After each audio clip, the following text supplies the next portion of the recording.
on today's podcast. But we found a lot of mold in the home. That was a big piece. We found tick-borne infections within her. That was a piece. And it's so often it's this cumulative load of varying things that may come into play for an individual patient.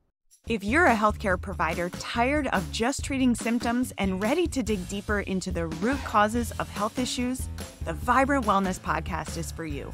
With insider tips, expert interviews, and the latest in biotech research, this podcast will take your patient care to the next level. All right. Welcome to the Vibrant Wellness Podcast. I'm your co-host, Dr. Emmy Brown. While Jen is out today, we have a very special guest co-host filling in, my brilliant colleague, Dr. Kim Bruno. Dr. Bruno is not only a fellow clinical laboratory educator here at Vibrant Wellness, but also a functional medicine healthcare provider, certified clinical nutritionist, and international speaker.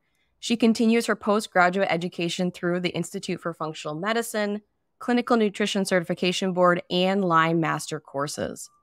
Today, we'll be discussing the complexity of tick-borne illness and associated neuropsychiatric disorders, such as Pediatric Acute-onset Neuropsychiatric Syndrome, also known as PANDAS, the varied testing available to holistically assess these cases, and practical clinical pearls. I am so excited to team up with Dr. Bruno to interview our guest today, as she has been an outstanding mentor of mine for all things tick-borne illness and will no doubt add invaluable insight to today's show. So without further ado, I'd like to welcome Dr. Bruno. Thanks, Dr. Emmy. Hi, happy to be here today. So glad to have you. We're also very excited to welcome Dr. Kevin Turner, who is the founder and owner of Restorative Wellness Center, doctor of chiropractic, and certified functional medicine practitioner. He serves patients with varying types of chronic illness, including autoimmune disease, gastrointestinal disorders, Lyme disease, and complex or non-specific diagnoses who have been left feeling hopeless within the modern healthcare system.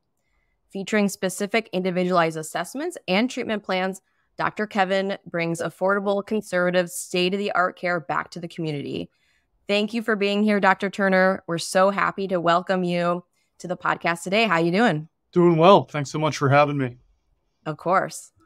All right. So I'm going to get started here, and let's dive into, and before we get into the specifics of tick-borne illness, I know we're excited to talk about all the nuance there. I'd like to know what led you to become interested in functional medicine in the first place. So for myself, functional medicine, I started off as a chiropractor in practice doing all of that. I've got 4 girls that I'm the father of, and my wonderful wife. And my oldest daughter, when she was about 2 years old, we started having some very significant healthcare concerns. And it really didn't make a whole lot of sense because we were living what anybody would consider a healthy lifestyle. We were eating all organic, pasture-raised things. We were being conscious of all of the personal care products and things of that nature that were going on. It just didn't make sense, but some very complex gastrointestinal issues, rectal prolapsing with every bowel movement, severe eczema happened. But then we started seeing a lot of psychiatric symptoms occur too. As a 2-year-old, she'd be slamming her head on the concrete in the parking lot, ripping out handfuls of her hair, all the stimming and ticking and things, sensory issues that you would expect to see. And went to a large, fairly prestigious healthcare institution near me in Pennsylvania, and I was told that she was on the spectrum and to just take Miralax indefinitely. I wasn't the smartest person in the room, but at that moment, I kind of felt like I was because I knew that was not right. I knew that was not the situation or what was going on. I didn't know what it was at that point in time, but that kind of led me on my quest to try to figure it out, because basically what was told to me by those providers, I knew was not right.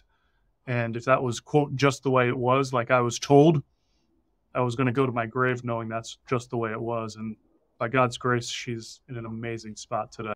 Oh, that's Amazing. a wonderful story. Yeah, quite the journey.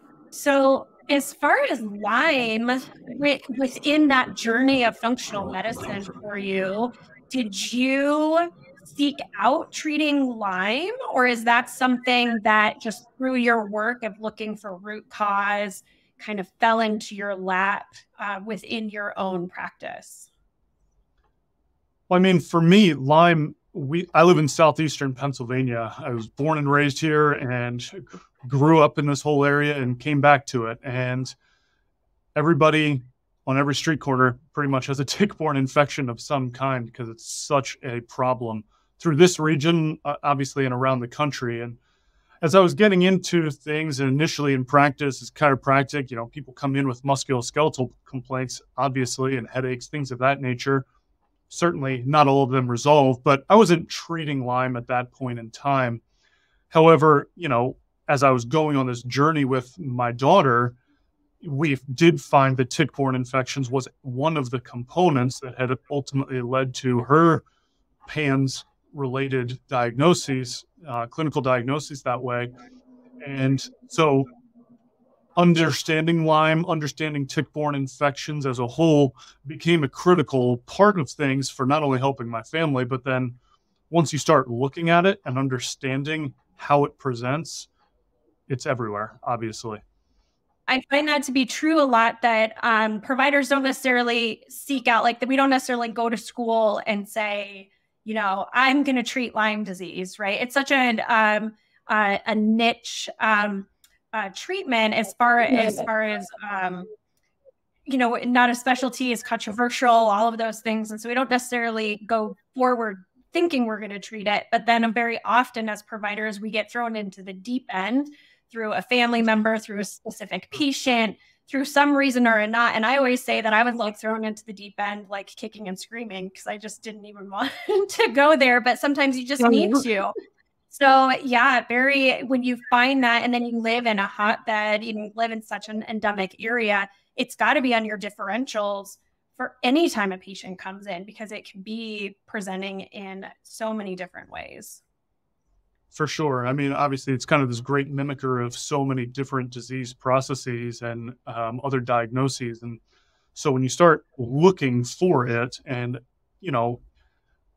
being the father of somebody who was essentially being failed by the conventional system, when in functional medicine, we started seeing all of the people who have maybe slipped through the cracks, if you will, through that system, there's typically a multi-system complex component of what they are presenting with.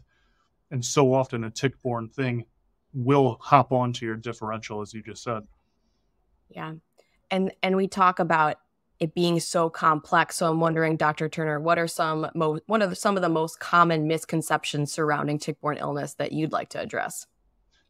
Well, I think so many of the misconceptions I hear constantly from the patients in my area, and I know it's not just in southeastern PA, but it's not only how tick-borne infections are acquired, the means and the route to which somebody would get this kind of infection, but then once again, how we test, how we treat, and even expected results. What are prophylactic treatments? There's such a disparity of, what most conventionally trained providers are offering to their patients, along with, government guidelines for that, compared to what arguably a lot of the research would even suggest is actually clinically appropriate to utilize. There's a big gap in between there. Lots of patients falling through the cracks. Absolutely. Yeah. So yeah, we definitely talked about, Lyme being the great imitator. Do you have a specific case or, one that pops out in your mind that maybe you didn't think it was Lyme originally and it ended up, or it presented in such a way that that was surprising to you as far as its consistencies with labs or clinical signs? I mean, there's so many different patients to draw from, obviously, but, I'll use my daughter as one reference point. And, as we're delving into this world, we had GI symptoms, we had neuropsychiatric symptoms, we had dermatologic issues. There was other components that were there. And as we're trying to wade through things, hindsight's always 20/20, but there was a bout of food poisoning that was associated a few months before the big neuropsychiatric thing started. But we found a lot of mold in the home. That was a big piece. We found tick-borne infections within her. That was a piece.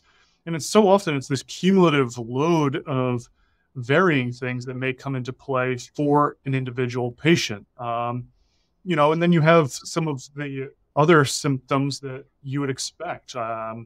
Thinking of there's a 55-year-old female. She was a triathlete and did a lot of Spartan races with her husband, things of that nature. And her son's actually a chiropractor. She came in to see me, and she was on gabapentin, prednisone, a number of different things because she had recently been taken to the hospital with screaming leg pain. Like her leg pain was so bad, she literally called an ambulance and had to be taken there.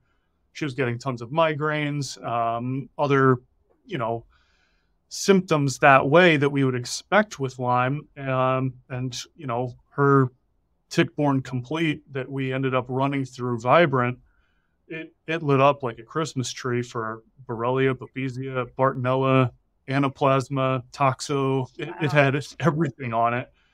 And she's back to doing her Spartan races. She's back to doing some of those things. And it's really cool to watch that and see that happen in a case where, you know, it's severe enough that people are going to the hospital via ambulance because of the symptoms. And yet, if we stop and listen and recount that, oh, she had a tick bite several months before, we just have to pay attention. Yeah.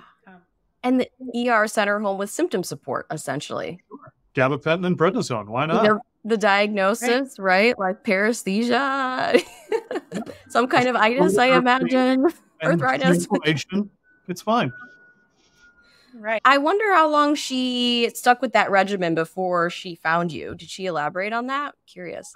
I'd have to go back and look at her notes. Quite honestly, I don't recall off the top of my head. But I mean, she was dealing with some things for a couple of months before she came in to see me.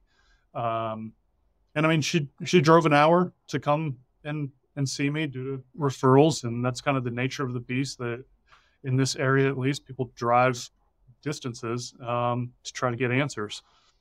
And luckily she had got that referral and was able to go there, because we often hear, and I know you've seen it in your patient population too, is like people wait years, right? And they are going years without a diagnosis and just kind of circling the drain, and maybe even being told, oh, we tested you for tick-borne illness. We tested you for Lyme. It was negative.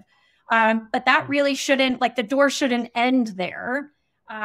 So thankfully she found you within, you know, several months, because we all know, you know, that the aftermath that comes from that bacteria. So that's my next question is kind of, you know, we talk about treating the whole person. Do you have a system, you know, like, yes, you find that they're positive for Lyme, but we also know that it's causing, you know, mitochondrial damage, oxidative stress. Like, do you have kind of a system you work through, or is it just case by case basis? You know, there's not a cookie cutter thing that I utilize by any stretch, because everyone is so individualized with how they present, comorbidities, length, duration of potential infection, what other co-infections may be associated with it. Like, there's such a variety, but there's a general framework that we start working through as far as obviously trying to eradicate whatever microbes may be present, and then trying to look at what potential systemic issues did that create, whether that be neurological, mitochondrial, GI related, whatever it might be, and trying to repair some of those other components. So, but it is very individualized that way. For how we approach it, but we use a lot of different modalities as well to try to support that. You know, I have an integrated center here. I have medical doctors and nurse practitioners and all on the team, thankfully, which is nice. But we utilize a lot of laser therapy. We utilize a lot of, you know, we have PEMF, we have hyperbaric oxygen. We've got other components that we utilize to try to support healing of these different complex issues as well.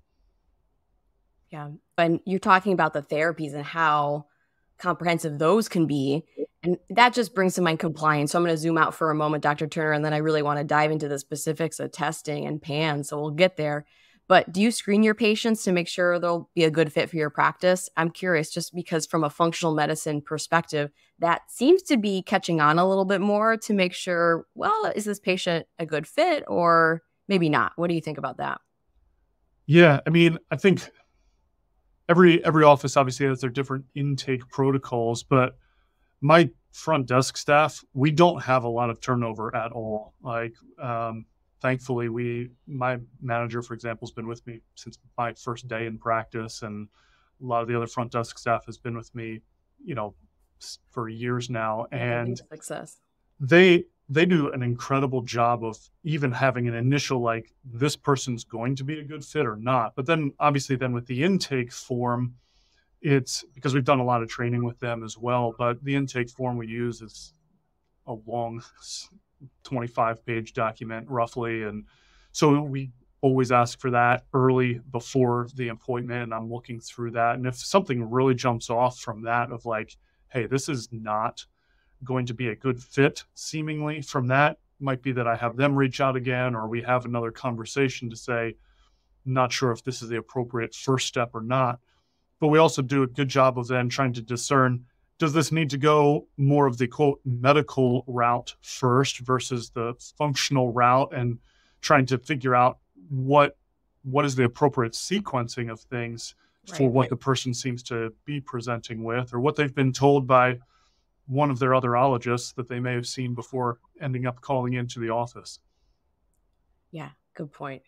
And just trying to navigate the system for patients. I think that's very valuable. Yeah. Patients need help with that. So I'm glad to hear. And okay, so and on your site, I really liked this statement regarding the management piece. You state, as a team, we are utilizing the best of what healthcare has been in the past, personal relationships, invested caregivers, and comprehensive treatments while implementing that with the most cutting-edge tools that science has to offer. Quite simply, the best of the past to shape the rest of the future. I love that. I think it's very profound. It hits kind of what functional medicine is on the head. And I would love you to elaborate on this, if you will, Dr. Turner. How do we tap back into that wisdom within the context of tick-borne illness? Yeah, I mean, I think in general, it starts, I always say this with patients, like, doctors used to be a fixture in that community and they knew their patients. I feel like way too many doctors' offices now are that rotating deli counter, serving 43 at this time. Oh, so true. Patients do not benefit from that.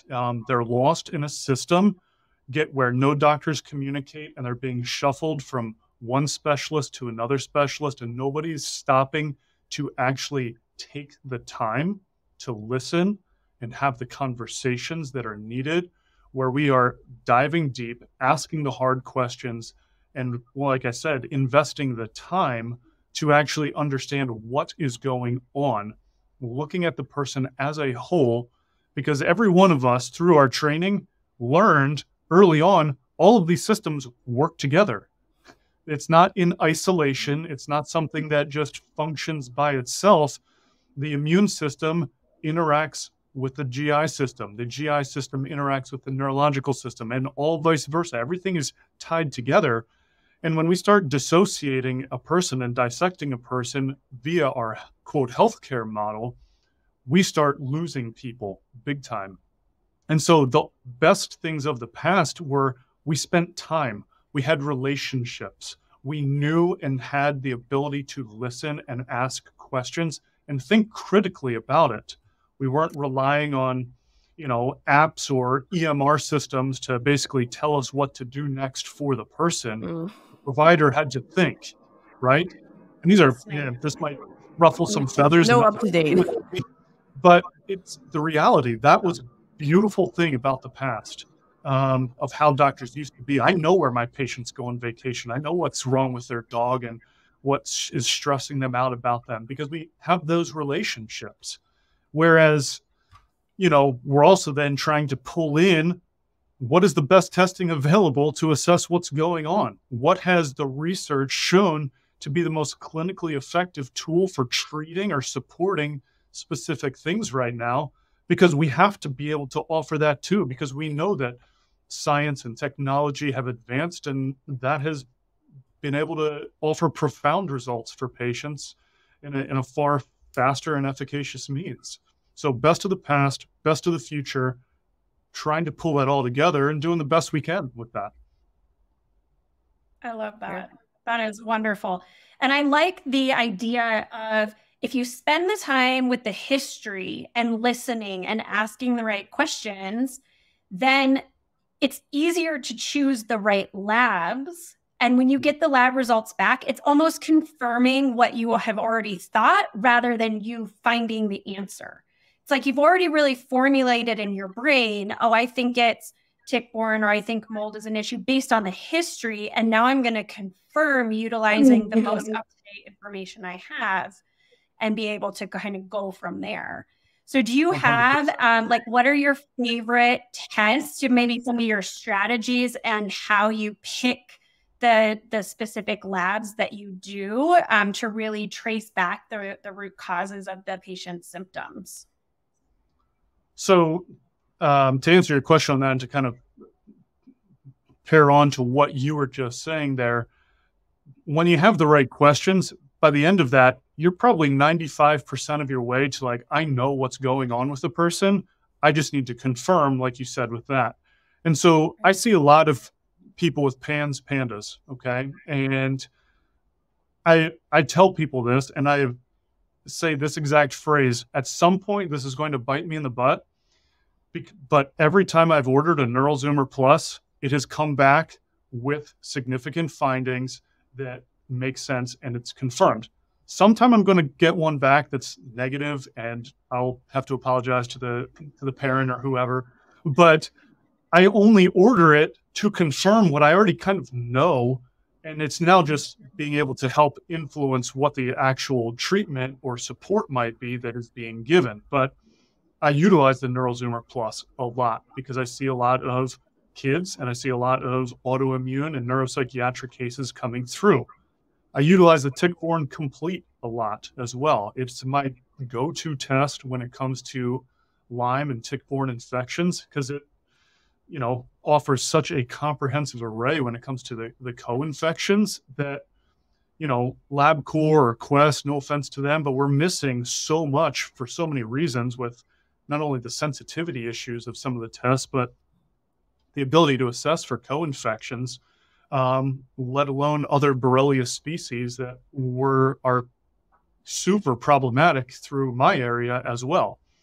And so Tickborne Complete, I use the Gut Zoomer a lot as well, due to that gut-brain connection and immune modulation, and how ultimately the microbiome has such a profound influence, obviously, on the even neurological health and other systemic issues that way. So, those are my three probably most commonly ordered tests through Vibrant, as an example. Definitely utilized a lot of total tox burden as well, just because so often mycotoxin related illness and Lyme or PANDAS go hand in hand together. I had a 13-year-old boy who I see, and I've been working with him for about a year now. He's doing phenomenal. He came to me on sertraline, fluoxetine, Abilify, one other one, I forget. But I mean, he was ripping TVs off his parents' walls, punching his uncle in the face, was given diagnoses of ASD and ADHD, all kinds of things. And naturally, I'm running a NeuroZoomer on him, but through the history, we're talking again, and something came up in the second visit as I was reviewing the NeuroZoomer with them. And I said, we need to go back and do a total tox with this kid. And we ended up doing some ERMI testing in the home, and the mold levels were crazy. And they spent tens of thousands of dollars on remediation, unfortunately, but he's doing phenomenal. He's back in school. He's doing chess tournaments again. His focus and attention and rage are all very much in an improved spot and under control. And I think the only thing he's even taking right now is CBD oil, along with good diet. So it's Who pretty, would have thought? we'll see the change. Wow. So rewarding. But those 4 tests are kind of like the key tests in my arsenal when it comes to approaching a lot of functional medicine concerns that end up coming into my office, at least. Yeah. Okay. So before we jump into PANS and PANDAS, Dr. Turner, I find that, and maybe it's just me, I'd love to know what you both think. It seems kind of controversial as far as, okay, what's contributing to PANS? Can we name several infections, including Lyme? Johns Hopkins does name several infections, including Lyme. So I was happy to see that. But some of the other medical organizations just say, well, it's unknown, and they'll just say infections, and they'll leave it very vague. But I came across a statement on the PANDAS UK site, and I liked it because it's very succinct and it's very helpful. So for listeners out there, if you're really not in this niche area of exploring and assessing and managing PANS, I think this will be helpful for you in particular. They state both PANS and PANDAS occur due to a misdirected immune response to common infections targeting the brain. With PANDAS, the infection is identified as group A strep. Whereas with PANS, the initial trigger for the misdirected immune response may be walking pneumonia, which oftentimes is Mycoplasma pneumoniae, the flu, Epstein-Barr virus, Lyme disease, chickenpox, bacterial infections such as Bartonella, or this is my favorite part that they point out, toxin exposure, such as exposure to industrial pollutants. They're not beating around the bush, and I just love that. So I had to throw that in there. And I wonder what you both think. It seems that people kind of like to sidestep that as far as the etiology of PANS. And there's a lot of unknown, but to say, hey, toxins could definitely be contributing, that's important. Yeah, I mean, I think when it comes to Lyme, we know that Borrelia is able to invade neurological tissue. So I don't know why it's that far-fetched to believe that it could be a causative factor in a PANS patient, right? And then we also know the inflammatory cascades that can occur with various toxin exposure, whether that be an environmental or a mycotoxin or heavy metals, things of that nature. We know that they are neurologically inflammatory and have the ability at points to cross the blood-brain barrier, particularly when we start to look at when is the blood-brain barrier even fully intact? When is that established and able to protect someone? So, I'm with the UK PANDAS site on that one for sure as well. Yeah. This is the first definition that I've seen that includes toxin exposure. Most of the time, this is the very first one. So it's great that you found that. And I find it's also very like stair step, right? Like they had, they had an initial, let's say, strep infection, and then they traveled and they got, a different type of infection. And then they also had mold in the house, or they also had some sort of exposure, cumulatively of some sort of pollutant. And so they don't ever quite recover after each one of those exposures. And then there's like the infection that's like the straw that breaks the camel's back.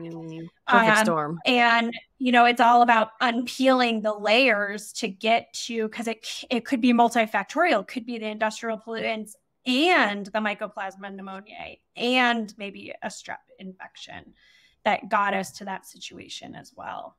I mean, the human frame is resilient, right? Our bodies were designed and created in such a way to, be able to deal with various kinds of onslaughts, whether that be a toxin or a pathogen of some sort. You start stacking all of those things in a short order, it can overwhelm the system, obviously. Yeah.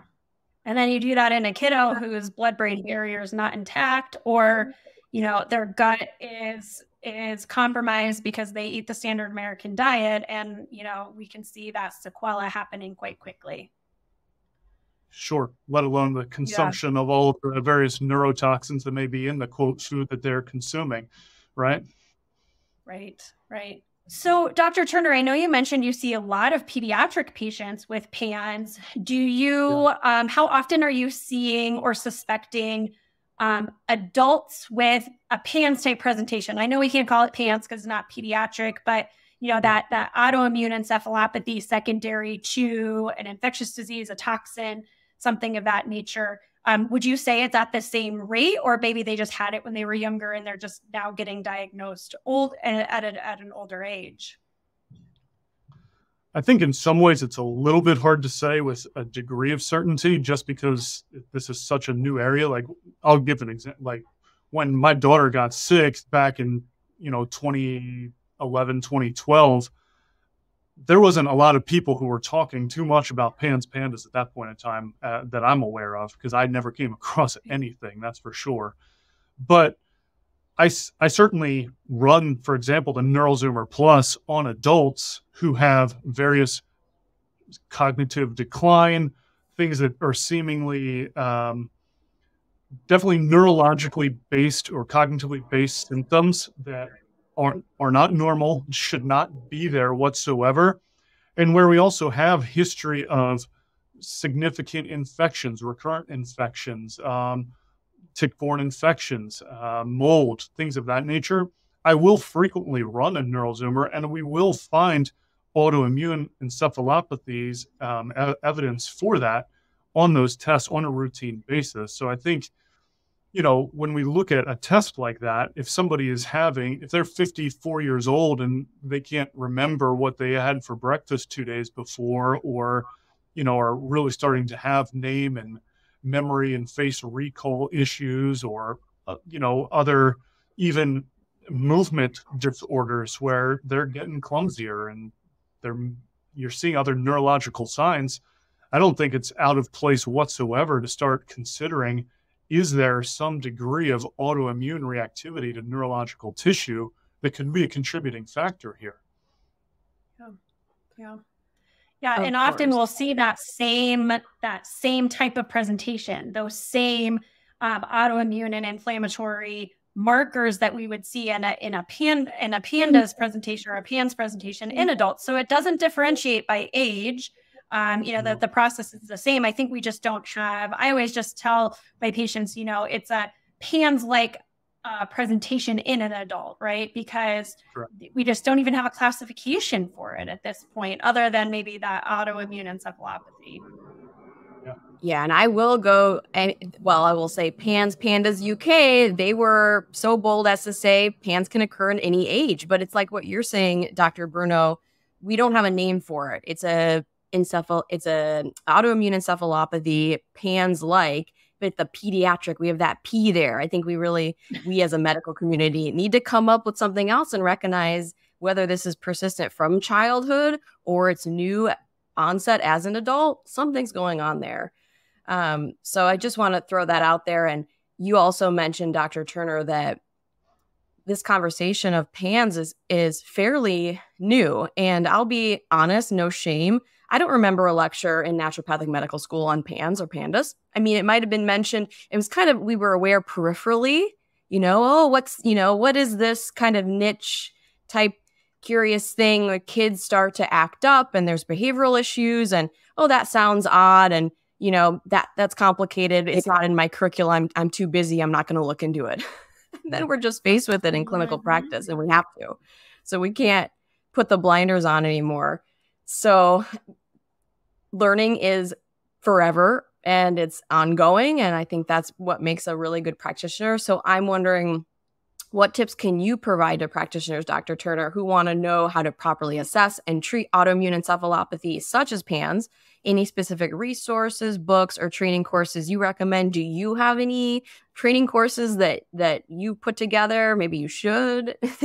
Just throw that out there because I think it'd be great. Courses that I've put together, but I've gleaned so much from so many different educators in the field of functional medicine over the years. And I'll be honest, a lot of it has happened clinically as well, where I had to figure it out for my daughter. I didn't have anyone to help me at that point in time.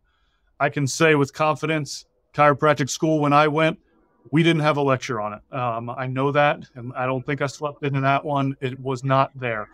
And, it only makes sense that if there's autoimmunity can happen against any tissue, that it can happen with neurological proteins as well. But, it wasn't something that was on my radar whatsoever. But I think, it's getting together with other providers, I think, and honestly connecting with somebody in your community or who deals with that as well, and picking their brains, going through cases, understanding what was the clinical presentation, what did stuck out in the history that was really illuminating. Because, we as a team here, there's 4 of us providers who are here full-time right now. And we get together every single day and review cases. We, as a team, look at who's coming in that day, what needs to happen, but then we're reviewing cases and we're reviewing labs all of the time, so that we all are aware of what is going on, how are people presenting, and being able to pass ideas around as well, as far as, hey, this person's not responding the way I would hope. What would you maybe suggest, or how would you approach it? And once again, that's where the patient wins all day long. And that's the way I would argue healthcare should be. Totally. But for the person who's trying to get into it with PANDAS, it is complex, and you're dealing with kiddos, like, not trying to tier them up above adults, but these are the most vulnerable and people who can't necessarily make decisions for themselves, and parents are anxious and worried sitting in the chair in front of you as well. And getting together with a provider who treats and knows and understands what is going on and going through cases, I think, is probably the best thing. And starting to wade in yourself, but having that clinical mentor who you can say, here's what's going on with Johnny. What would you do? How would you approach it? What lab would you order next? What treatment modality would you maybe utilize here based off of these clinical findings? Don't forget your exam. I 100% agree. I would say any book I've read, course I've taken, it lays the foundation to, have this basic knowledge, but it's the peer-to-peer education and learning from the mentors and going over cases. Because it does, just like we talked about Lyme being the great mimicker, and it presents in a lot of different ways, every PANDAS kiddo that I've ever treated, there's been these slight differences or, different presentations, or they respond differently to treatments. And you've got to get through that piece of it too. So finding a mentor in your area to be able to go through cases, if you don't already have one in your office. And Dr. Turner, I want to just come to your office and do ground rounds with you. It sounds amazing. You guys can all meet and talk about your patients together. Your patients definitely win in that situation. Yeah, it's definitely the best scenario for them ultimately. But like you said, the clinical mentorship to me is critical, but getting the reps in yourself and having that person to review it with is, to me, the best. All the different cases and having that round table or that grand rounds, like you said, Dr. Bruno, because we'll all spark ideas off of each other. I absolutely love that. And I always say everybody on the team has something unique and special to bring to the table. I don't care what the background is. Yep. We all have unique ideas, and the patient wins. I just can't emphasize that enough. And then you dropped a little pearl at the end there, Dr. Turner. A few minutes ago, you said, and don't forget your physical exam, which is becoming a lost art. Yeah. Right. Yeah, people don't know how to take histories, and people don't know how to do exams, or they just, I don't know. It's interesting. I feel like it was already on the way out, the physical exam. And then once everyone decided to go virtual during the pandemic, and then a lot of people didn't come back to the office, right? It just went away completely. They're just doing medicine like this. Yeah. It's true. Yeah. Well, that's all I have. Was there anything else you two wanted to pop in there? No, I think we covered a lot. We did. Yeah. So many clinical pearls. And I want to thank you both, Dr. Bruno, Dr. Turner, for joining us today. We talked about the complexities of tick-borne illness and associated complications such as PANS, and really focusing on how do we address these cases holistically. So great reminders there, really, really insightful. Before we send you off, Dr. Turner, I would love to get to know you a little bit more personally and lighten the mood a bit. Would you be willing to entertain us with 3 rapid fire questions? Of course. Let's go. Wonderful. Okay, I'll take the first 2. First one being, if you could have any superpower, what would it be and why? Oh, man. I hate these questions. You didn't really prep me at all for like these questions. Good grief. Man, any superpower. Teleportation. We're gonna go with MRI vision right now because it would help a lot clinically. We're going MRI vision. I like that one. Lame response, but we're going with it. Always working. Okay, where are you going on vacation next? I will be going to the shore, going to the beach. So that is next. The shore. Just got back, but we'll be going again in a few weeks. I think. It's summertime. Go as often as you can. Go Earth out there. Beautiful. Nice. All right, Dr. Bruno, you take the last one. Okay. Does your family have a favorite summer recipe that you could share? Sure. So, my wife, she's actually a traditionally trained naturopath as well. And she's written a couple of different books, cookbooks, shameless little plug here, Restorative Kitchen, Restorative Traditions. And it really, the first one came out, Restorative Kitchen came out of, I was so tired because I see so many autoimmune patients of, I need something to hand these people to walk them through autoimmunity as an example. So she wrote this nice fat cookbook and lifestyle guide for supporting autoimmunity with all AIP recipes in there.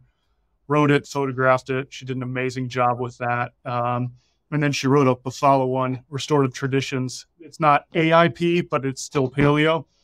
And in the Restorative Traditions, there's a potato salad that we're trying to get all those short-chain fatty acids boosted up with. And we seemingly make that like every week during the summer. Wow. And yeah, for summer. Look it up. Yeah. So nothing like a good potato salad for the summer barbecues there. What makes it special? I got to know. And I'm always talking about a healthy potato salad too for those short chain fatty acids. So wondering, is there celery or a little bit of egg or like what makes, I don't know. There's celery. There's, we're obviously the cooking and cooling of the potatoes, helping out with that, short chain fatty acid exposure there. There is some egg in there that's obviously optional. Just getting a healthy dressing with a good fats, either with your own mayonnaise or a better avocado oil mayonnaise or something of that nature. Yep, and, we're speaking my language. Mixing it up. So, but everything in there, all these books, they're clean, and she did an amazing job with them. So. I like a little pickle juice in mine. That's going to zazz it up. Just throwing that out there. A little pickle juice. That's good. Yeah, I think you need some that's vinegar. Actually why Dr. Turner is. Oh, sorry. I mean, that's why I picked that question about the recipe is because I follow your wife on Instagram, and I'm always like, she must have the best recipes. Yeah, she does a good job. So I could talk about food all day long. So I'm glad you threw that one in, Dr. Bruno. Yeah, that was the easiest question for me to answer. Well, it's a delicious one. So, well, thank you again, Dr. Turner. Before we send you on your way, please share with listeners where they can find you, your website, social media, anything you want them to know about. Yeah, so Restorative Wellness Centers in Southeastern PA here, restorativewellnesscenters.com, Restorative Wellness Centers on Instagram and Facebook. My wife shares a bunch of things on her Instagram as well, Dr. Ashley Turner. I have one. I don't really use it too much professionally, though. I really throw things through the clinic. So Restorative Wellness Centers is where you can find me. Perfect. Thank you so much. Yeah, appreciate it. Thank you.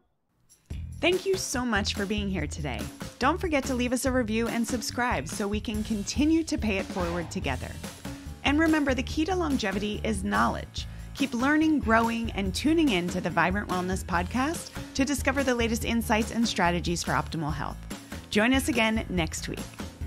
Just a reminder, this podcast is for educational and informational purposes and is not a substitute for professional medical advice, diagnosis, or treatment.